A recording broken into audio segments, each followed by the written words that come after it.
Hello friends, আজ আপনাদের জন্য থাকছে রেস্টুরেন্ট স্টাইল পোড়া বেগুনের ভর্তা। তাহলে চলুন দেখে নিই কি কি ইনগ্রেডিয়েন্টস লাগছে। বেগুন ভর্তার জন্য প্রথমে আমি এখানে 3টি বেগুন নিয়েছি এবং ভাজা মরিচ নিয়েছি। আমি আমার প্রয়োজন মতো মরিচ দিব। আপনি যেরকম ঝাল খেতে পছন্দ করেন সেই অনুযায়ী মরিচ দিবেন। এখানে আমি বিট লবণ নিয়েছি। আমি 1 চা চামচের মতো বিট লবণ দেব। ধনিয়া পাতা কুচি প্রয়োজন মতো, লবণ দেব আমি স্বাদ মতো। পেঁয়াজ আমি এখানে মাঝারি সাইজের 3টি পেঁয়াজ কুচি করে নিয়েছি এবং সরিষার তেল প্রয়োজন মতো।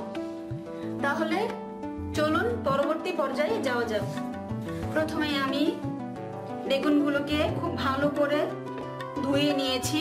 এখন আমি বেগুনের উপরে সরিষার তেল মেখে নিব। এতে করে বেগুনটা খুব সহজেই পুড়ে নেওয়া যাবে। আমি হাতে একটু তেল নিয়ে নিয়েছি। এখন আমি এভাবে বেগুনটার সম্পূর্ণ গায়ে তেলটা মেখে দিচ্ছি।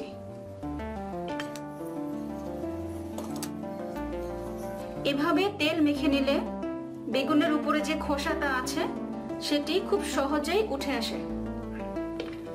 তাহলে চলুন এবার পরবর্তী পর্যায়ে যাওয়া যাক।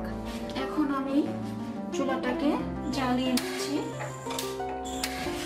এবারে আমি বেগুনটাকে এভাবে দিয়ে দিচ্ছি। আমি ঘুরিয়ে ঘুরিয়ে বেগুনটাকে সব দিকে পুড়ে নেব। আমি পাশাপাশি 2টি বেগুন দিয়ে দেই, এতে খুব তাড়াতাড়ি হবে।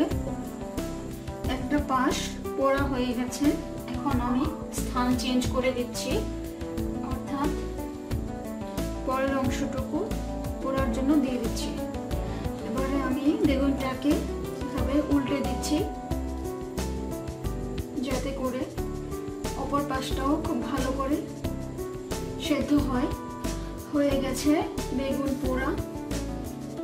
দেখতেই পাচ্ছেন সব দিকেই সমানভাবে পুড়ে গেছে।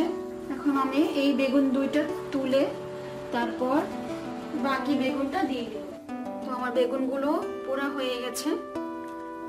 দেখতেই পাচ্ছেন কেমন নরম হয়েছে, অর্থাৎ খুব ভালো করে পোড়া হয়েছে। এখন আমি খোসা ছাড়িয়ে নিব। এজন্য আমি একটি বাটিতে পানি নিয়েছি যাতে হাতটা কিছুক্ষণ পর পর ভিজিয়ে নেওয়া যায়। এবারে আমি বেগুনগুলো ছিলে ফেলছি।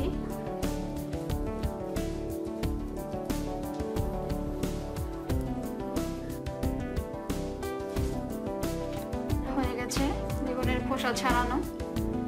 অনেকে পানিতে ভিজিয়ে তারপর বেগুনের খোসা ছাড়ান, তো এক্ষেত্রে দেখা যায় যে ভর্তাটা কেমন পাংশু হয়ে যায়। তো এই জন্য অবশ্যই পানি ছাড়া করবেন। হয়ে গেছে আমার বেগুনটি ছিলা। ঠিক সেম পদ্ধতিতে আমি সবগুলো বেগুনের খোসা ছাড়িয়ে নেব। আমার সবগুলো বেগুনের খোসা ছাড়ানো হয়ে গেছে। এখন আমি বেগুনের যে বোটাটা আছে সেটি কেটে নিব।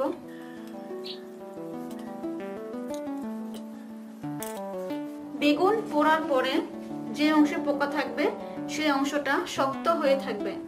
তো আমার এই বেগুনগুলোতে শক্ত অংশ নেই, কিন্তু এই বেগুনটার মধ্যে একটু শক্ত দেখা যাচ্ছে। আপনারা লক্ষ্য করছেন যে এখানকার যে খোসাগুলো আছে সেগুলো ভালো করে পরিষ্কার করা যায়নি, পুরো এইটুকু অংশ শক্ত হয়ে আছে এই জন্য। তো এখন আমি এই শক্ত অংশটুকু কেটে ফেলে দিব।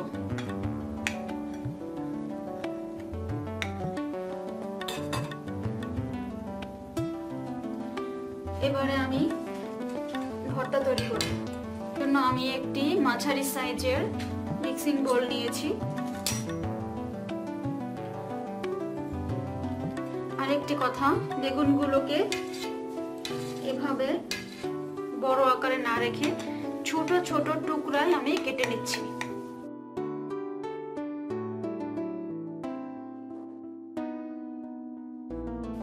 এখন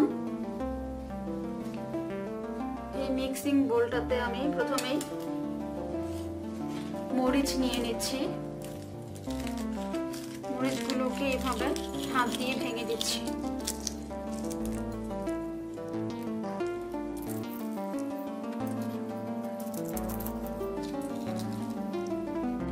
মরিচ নেওয়া হয়ে গেছে। এখন আমি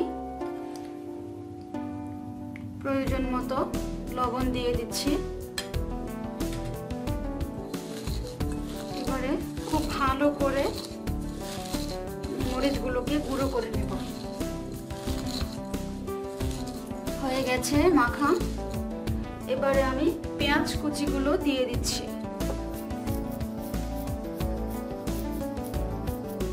হয়ে গেছে মেখে নেওয়া। এখন আমি সরিষার তেল দিয়ে দিব। বেগুন ভর্তায় সরিষার তেল একটু বেশি দিতে হবে, তাহলে খেতে ভালো লাগবে। হালকা করে আমি মেখে নিচ্ছি।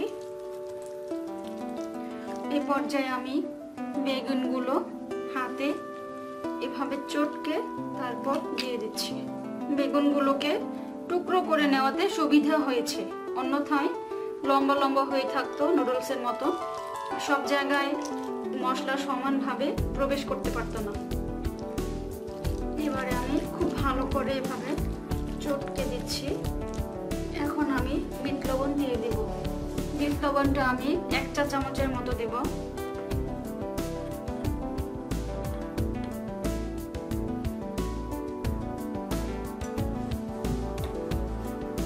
আবারও আমি খুব ভালো করে মেখে নিচ্ছি। অনেকেই বলেন যে রেস্টুরেন্টের মতো করে খাবার ঘরে তৈরি করা যায় না, তো আজকে আমার রেসিপি দেখে আপনারা অবশ্যই তৈরি করবেন। আমি আশা করি আপনারা অবশ্যই রেস্টুরেন্টের স্বাদ পাবেন। এখন আমি ধনিয়া পাতা কুচি দিয়ে দিচ্ছি। হয়ে গেছে আমার ভর্তা তৈরি। এখন এই ভর্তাকে গরম ভাতের সাথে পরিবেশন করুন। তৈরি হয়ে গেছে অত্যন্ত সুস্বাদু পোড়া বেগুনের ভর্তা। আপনারা অবশ্যই ট্রাই করবেন। যদি কোনো সমস্যা হয় তাহলে আমাকে জানাবেন। যারা এখনো আমার চ্যানেলটি সাবস্ক্রাইব করেননি তারা অবশ্যই সাবস্ক্রাইব করবেন। সবাই ভালো থাকবেন।